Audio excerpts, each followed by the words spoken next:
Salut les amis et bienvenue dans cette nouvelle vidéo de la chaîne Galactic Tutorial. Aujourd'hui, nous allons voir comment changer les touches de votre clavier. Alors, si vous avez un clavier avec des touches que vous voulez changer, vous voulez par exemple remplacer une touche par une autre que vous utilisez moins. Je prends un exemple, vous avez une touche Z que vous voulez remplacer par une touche étoile puisque la touche Z ne fonctionne plus ou est endommagée, ou tout simplement pour faciliter l'utilisation de certains raccourcis clavier. Vous pouvez changer cette touche là facilement grâce au logiciel Sharpcase. Du coup, c'est une méthode très facile à utiliser. Donc, pour commencer, on va aller d'abord télécharger le logiciel Sharpcase sur Google en tapant Download Sharpcase Windows 10 64 bits. Bien sûr, si vous avez le 32 bits, vous pouvez mettre 32 bits pour spécifier. Ensuite, je vous conseille le site File Hippo sur lequel vous pouvez télécharger le logiciel Sharpcase. Voilà, mais vous pouvez le télécharger sur n'importe quel autre site. Vous cherchez le lien télécharger et une fois que vous avez téléchargé, le téléchargement fini, voilà, vous ouvrez le fichier. C'est un fichier, c'est une archive que vous devez décompresser. Moi je l'avais déjà téléchargé, donc vous décompressez le fichier et à l'intérieur il y a un fichier exécutable qui porte le nom de sharpcase.exe. Vous lancez ce fichier en tant que vous exécutez en tant qu'administrateur. Et voilà comment le logiciel se présente.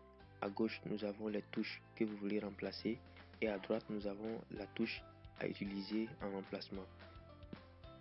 À gauche, Map to, et à droite, pour la touche que vous voulez utiliser en remplacement.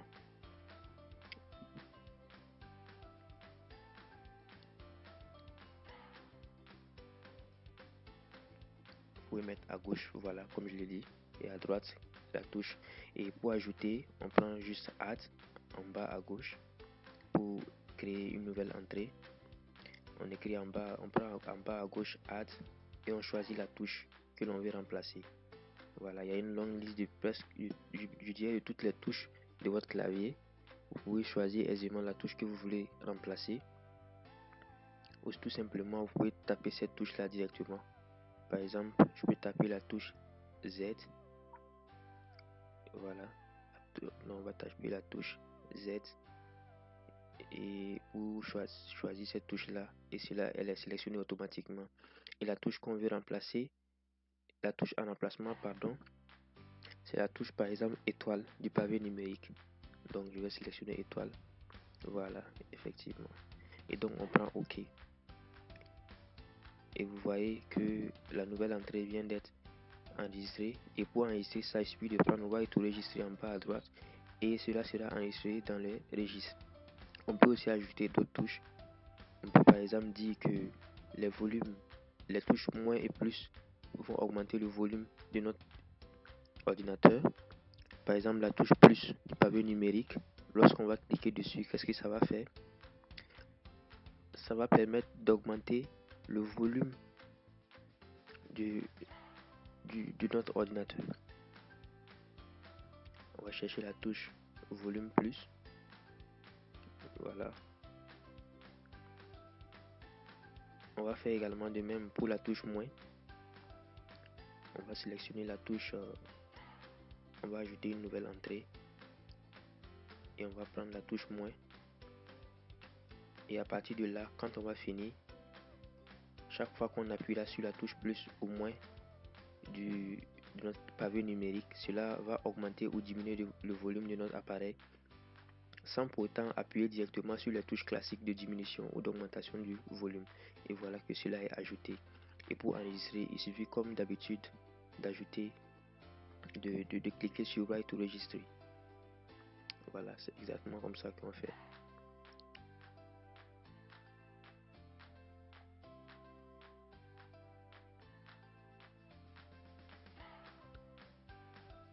Après tout ça, on peut juste cliquer sur Write to Registry pour enregistrer ça, pour que les valeurs puissent être enregistrées dans les registres de notre ordinateur.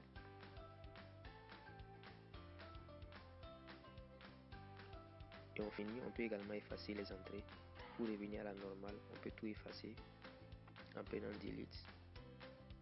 et on peut encore enregistrer dans les registres pour montrer, pour réenregistrer et revenir à la configuration de base. Ferme la fenêtre. Après tout ça, il faudra maintenant redémarrer notre ordinateur pour pouvoir utiliser cette nouvelle configuration. Il suffit juste de redémarrer l'ordinateur. Et voilà comment on utilise le logiciel Sharpcase. Comme je vous l'ai dit, il est très simple d'utilisation. En résumé, il suffit juste de le télécharger sur internet, de l'installer, de le dézipper et d'utiliser comme il se doit en remplaçant certaines touches par d'autres. Merci d'avoir suivi cette vidéo et rendez-vous pour de nouvelles vidéos dans Galactic Tutorial. Abonnez-vous, partagez et likez.